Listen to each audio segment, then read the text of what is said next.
प्यार, शक और धोखा की एक खौफनाक कहानी मैं आपको आज सुनाने वाला हूँ। दरअसल एक गांव की एक छोटी सी घटना है। वहां पर एक लड़का जिसकी उम्र लगभग 16 साल की थी और वो अपने दोस्तों के कहने पर एक बार पावर की दवा खाकर अपने चाची के घर में घुस जाता है और चाची से बोलता है कि चाची जल्दी से जो तुम कपड़े उतारो, अपना प्रोग्राम हम चालू करते हैं। चाचा अभी मार्केट के लिए निकले हैं, नहीं तो कुछ देर बाद चाचा यहाँ पर आ जाएंगे। अब चाची उसको पहले मना करती है क्योंकि चाची का जो मन था वो बिल्कुल नहीं था सब करने का। लेकिन जो भतीजा था जो पावर की दवा खाकर आया था, उसका जो मन था बिल्कुल विचलित हो रहा था। उसको अब जो है सोना था, किसी से संबंध बनाने थे, रिश्ते बनाने थे और चाची के साथ जबरदस्ती करता है और लगभग 1 घंटे तक 1.5 घंटे तक लगातार उसके साथ जो है शारीरिक संबंध बनाता है। उसके बाद जो हालत चाची की होती है, आप जब इस घटना को पूरा सुनेंगे आप भी हैरान हो जाएंगे। दोस्तों नमस्कार, मेरा नाम महेंद्र सिंह है। आशा करता हूँ आप सब अच्छे होंगे, सुरक्षित होंगे और मेरी घटनाओं को दोस्तों आप एंजॉय कर रहे होंगे। दोस्तों आज की जो घटना मैं आपको सुनाने जा रहा हूँ वो उत्तर प्रदेश के कानपुर की है। कानपुर में रोहन नाम का एक लड़का जिसकी उम्र 28 साल की थी, उसकी पत्नी जिसकी उम्र लगभग 26 साल की थी। शादी को लगभग 2 साल बीत चुके थे। शादी के 2 साल बाद उनके घर का जो खर्च था चल नहीं पा रहा था। पत्नी अपने पति से बोलती है कि क्यों ना आप बाहर चले जाइए, कुछ कमाइए बाहर जाकर, ताकि घर का जो है खर्च चल सके, क्योंकि गांव पर रहकर इतनी कमाई नहीं हो पा रही थी। पति जो होता है अपनी पत्नी की बातों पे गौर करता है और उसकी बात को मानकर अपने घर वालों से और अपने रिलेशन वालों से बातें करता है। उसके बाद जो है वो डिसाइड करता है कि उसको जो है बाहर कमाने के लिए जाना है। वो कमाने के लिए बाहर चला जाता है ताकि कुछ पैसे घर पर आ सके। अब उसकी पत्नी जो होती है वो घर पर रह जाती है। पत्नी का नाम प्रीति था और उसके पति का नाम रोहन था।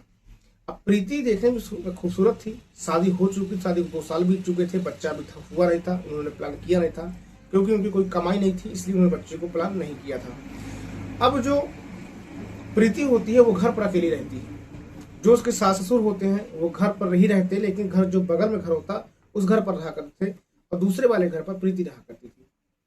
प्रीति अपने घर पर बड़ी बेहद खुश थी। शाम को अपने पति से बात करती, उसका पति दिन भर जो अपना काम करता, पैसे रुपए कमाता, उसको भेजा करता था। धीरे धीरे समय यूं ही गुजर रहा था। एक बार जो है प्रीति को कुछ काम था, मार्केट जाना था। अब मार्केट जाए तो किसके साथ जाए, क्योंकि गांव देहात में अकेले तो जाएगी नहीं, नई नई दुल्हना भी आई थी।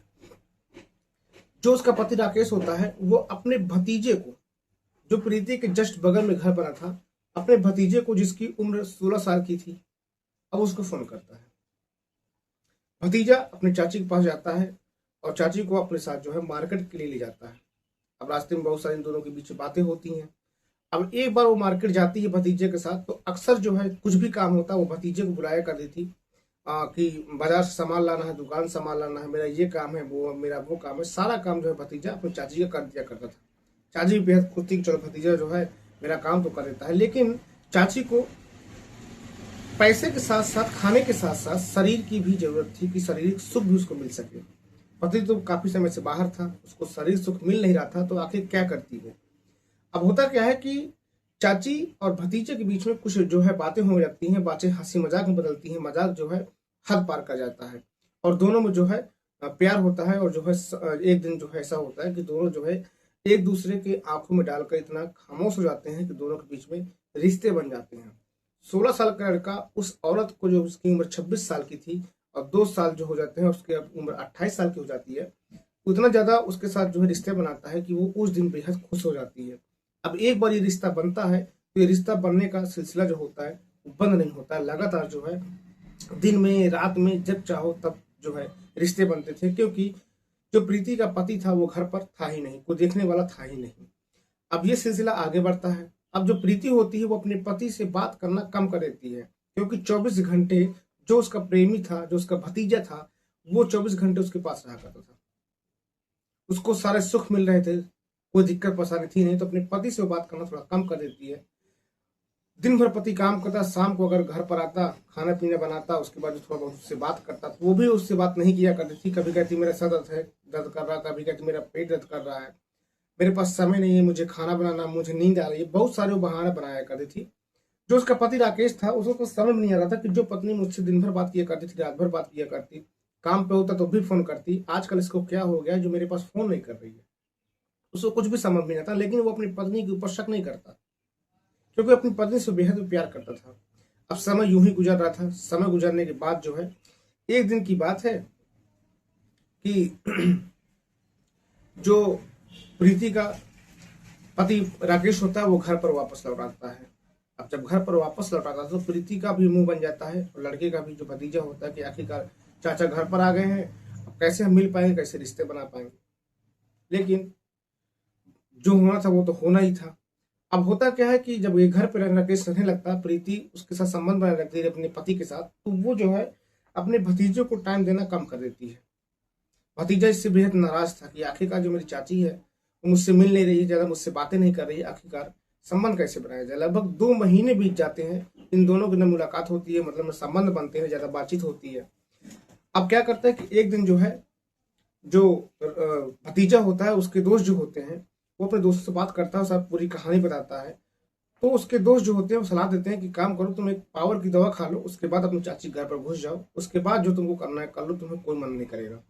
और वैसे ही करता है, वो पावर की दवा खाता है, अपनी चाची घर पे घुसता है और कहता है कि देखो चाची, जो चाचा हैं वो घर से बाहर चले गए हैं, जल्दी से तुम अपने कपड़े उतारो, जो है अपना प्रोग्राम हम चालू करते हैं, नहीं तो चाचा फिर मार्केट से वापस आ जाएंगे, फिर हम मिल नहीं पाएंगे।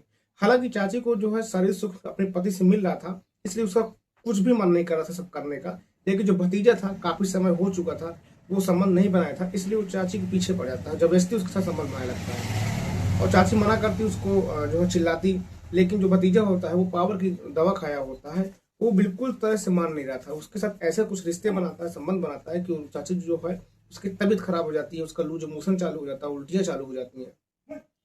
जो हस्बैंड जब घर पर आते हैं, लोग घर मोहल्ले के जो लोग होते इकट्ठा होते हैं, उसको अस्पताल ले जाते हैं, उसका इलाज कराया जाता है, इलाज करा कर उसको घर पर लाया जाता है। चाची समझ गई थी कि जो भतीजा है वो अब हैवानियत पे उतर आया है, इसके साथ रहना अब सही नहीं है, तो उससे वो बात करना बंद कर देती है, उससे बोलना बंद कर देती है। और जब वो फोन करता तो उसको मना कर देती कि जो मैं तुमसे बात नहीं करना चाहती, मैं अपने पति के साथ रहना चाहती हूँ। लेकिन जो लड़का था उसके दिमाग में कुछ और घर कर जाता, वो सोचता है जो मेरी चाची का अफेयर है वो किसी और से चलने लगा है, इसलिए मुझसे बात नहीं कर रही है, मुझसे मिलना नहीं चाहती है। प्यार, शक और धोखा में एक औरत की फिर जान चली जाती है। आखिर होता क्या है कि जो भतीजा होता है इतना गुस्से में होता है, उसको ये शक हो गया था कि जो मेरी चाची वो किसी और से बात करती है, और इधर अपने घर में घुसता है और चाची का ही कत्ल कर देता है। कत्ल कर कर जो है वहीं पर बैठा रहता है। जब उसके पति घर पर आते हैं प्रीति के, देखते हैं कि उसकी लाश घर पर पड़ी है, तो रोना धोना स्टार्ट कर, चिल्लाना स्टार्ट कर देते हैं, मोहल्ले के लोग इकट्ठा होते हैं, पुलिस को बुलाया जाता है। पुलिस जब घर पर आती है तो जो है सीधे उसके भतीजों को अरेस्ट कर लेती है, क्योंकि वो भतीजा जो होता है वहीं पर होता है, और वो अपना गुनाह को तुरंत कबूल कर लेता है कि मैंने ही अपनी चाची का मर्डर किया है।